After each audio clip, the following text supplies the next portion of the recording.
Hi, this is Bleach Ice Cream Dolls, and today we're going to be making a Heartbroken clown. I'll start off by taking the Spectra mold, and I'll be taking her face off with 100% acetone.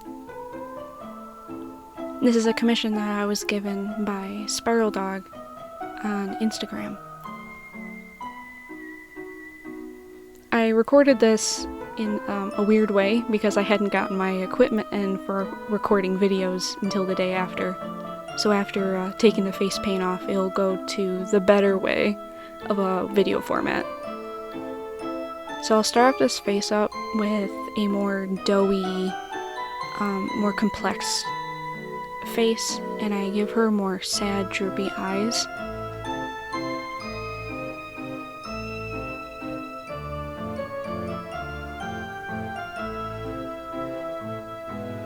I really wanted to take this time making this face up to kind of reflect on how I've been feeling the past few months. Not necessarily heartbroken in the sense of relationships, but more of my own personal battles, how I feel being by myself quite often, and it's not easy sometimes. But you know, that's why I do dolls, so that I can put my feeling into them, and I get to express myself making these dolls. Even if it's not completely my design, I still put every little bit of emotion into them. So after I fill in the eyes completely black,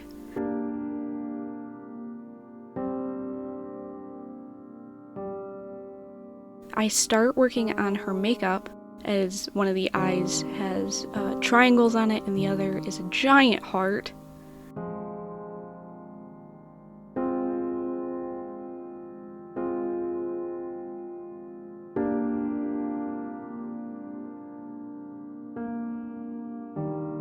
I fill in the heart with light pink, then I go over it with a line of magenta.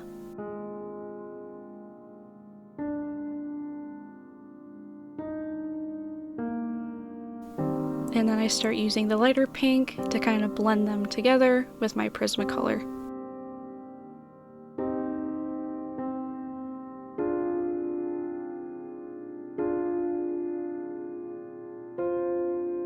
After that, I take soft pastels that I'll use for blushing.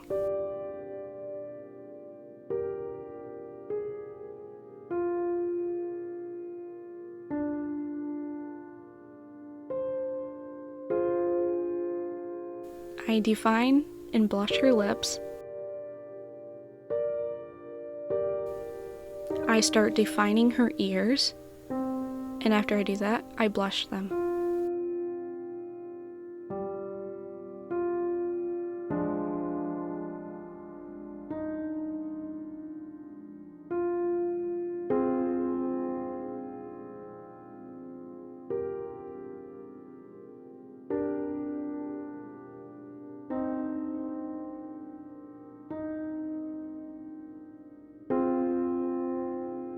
I then start defining and contouring her face.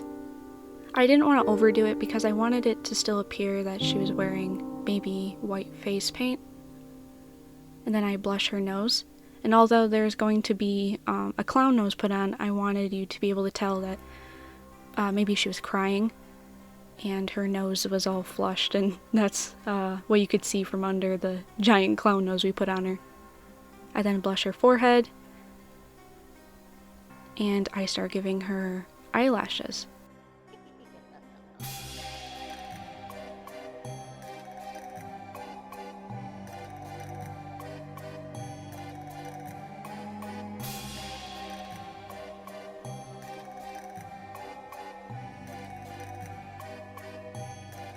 I had already made the outfit right before I decided I was going to start making videos, but honestly, I'm really proud of it. I think it turned out really good. I then make the clown nose by taking polymer clay, and I make an indentation of where her nose is. And after that, I bake it, I take some super glue, and I put it against her nose.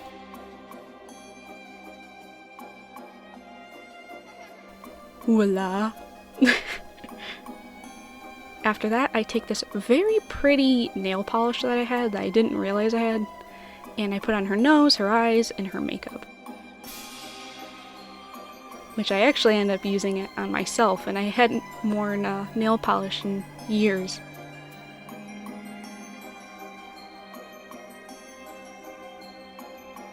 I felt that it gave it more of a dramatic face paint kind of look that stood out against all the other features of the doll. I then put some on her forehead, and now for the hair. I chose to use yarn, and I did not straighten it out yet because I wanted it to be puffy like the concept art. For this, I wanted to have more control. The hair had direction, so I just hot glued it right to the head. If you do the thing, and you do it right, and you don't fuck it up, it works. It just works. Look, I have done this many times. I don't usually like using wefts because I don't feel as in control when I put them on the head. But most of the repaints you see, I do this exact method.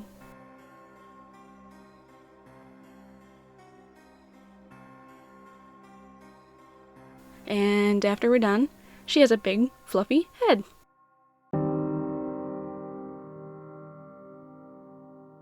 I then put the head on the body.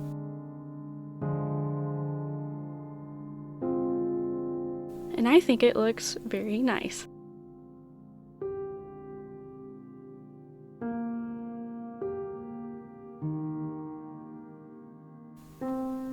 Okay, so I made molds for her shoes, and I took these other shoes that I pretty much sanded down, and they were junkers.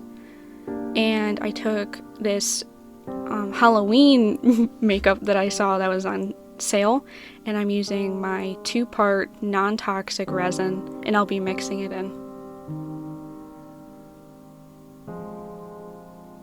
The concept art calls for a green, so I took this green and I mixed it with a little bit of blue.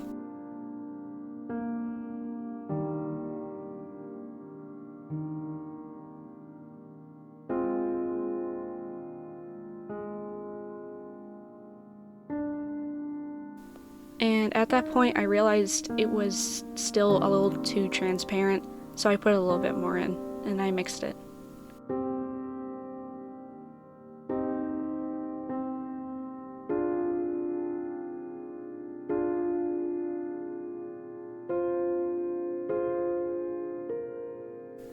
And then I put in some sparkles with some glitter that I had.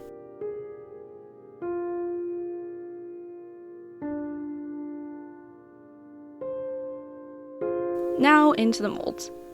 I do this very carefully and very slowly so it doesn't get anywhere else but inside the molds. I'll have to make sure that I squish around and make sure that I'm going slow enough to where it's not having any air bubbles or it's missing places so that there's gaps. I then take the shoes out of the mold.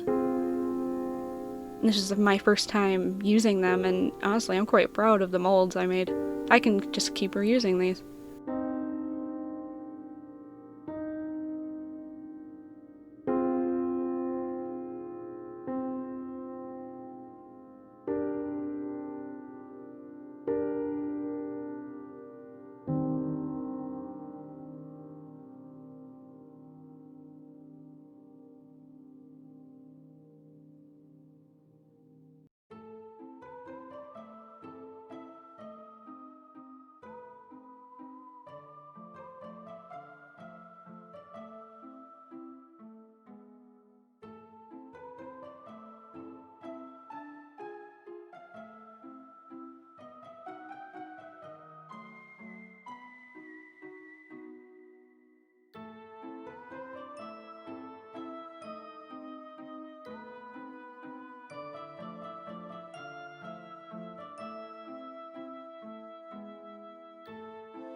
Now it's time to put them on the doll, and wow, like, they're wonderful, and they stay on, and they look like actual Monster High shoes.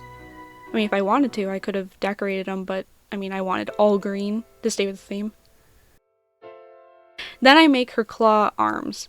So this is a running theme that I have made on my account, where I make certain dolls who have claw arms, because the dolls originally are missing arms. I take my ring off and I put on gloves so that I can go over this tin foil with epoxy sculpt.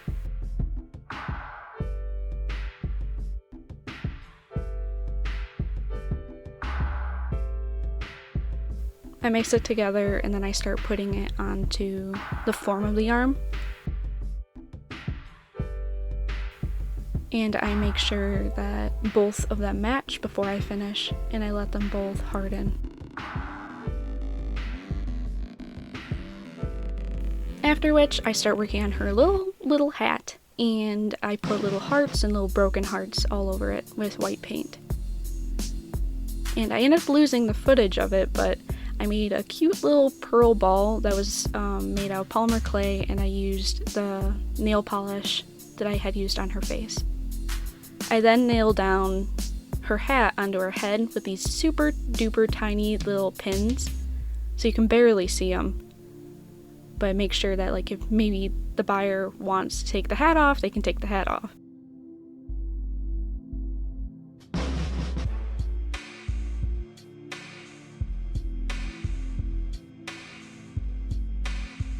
But then I realized it was really flat.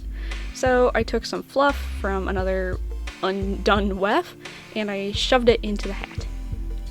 So it looks a little more bouncy, more lively, not as flat. And I pin it to the back of her head so it stays down.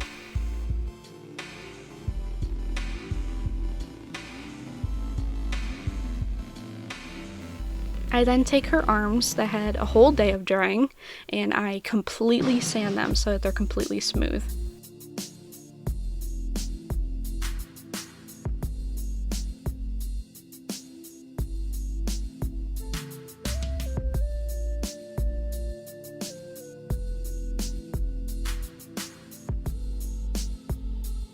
Jeez, look at all that dust down there.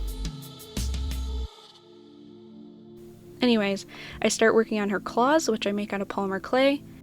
I make an indentation of the claws onto the arms, and then I bake them.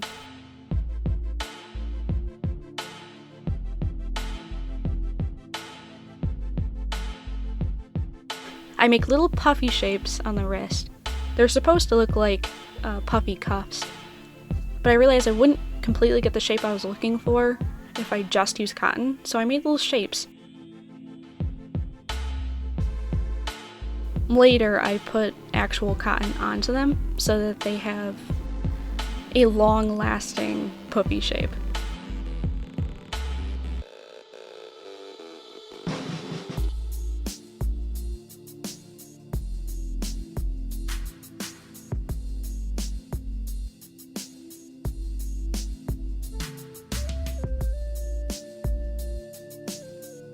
And just like the claws, I put them in the oven.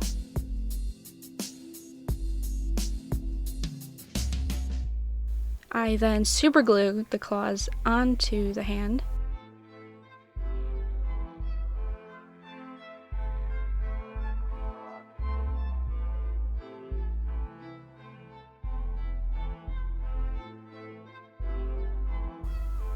And now I paint it entirely white.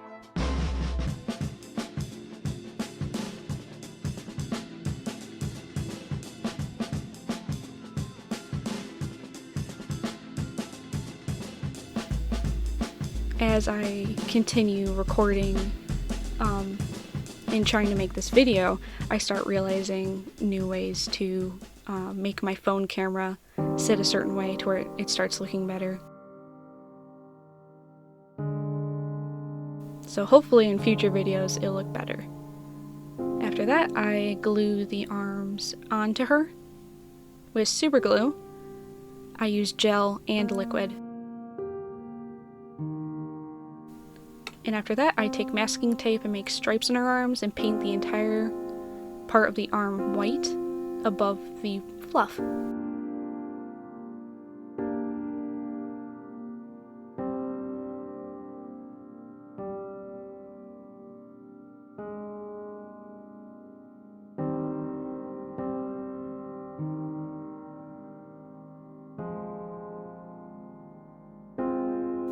After that, I peel the masking tape off. As you can see, there's still like black smudge parts that went under the masking tape, but that's completely fine because I fixed those up.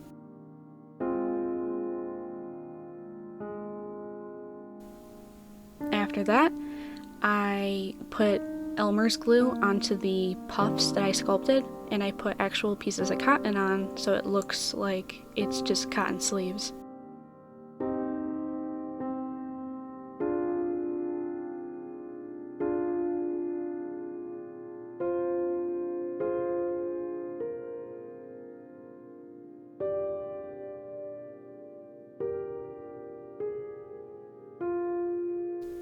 And after that, she is done. I am extremely proud of this doll. I think that she turned out amazing. Thank you so much for watching my very first custom doll video. I hope to see you back again soon. Let me know what you think in the comments. Leave a like, subscribe, and I'll see you next time. Have a wonderful day.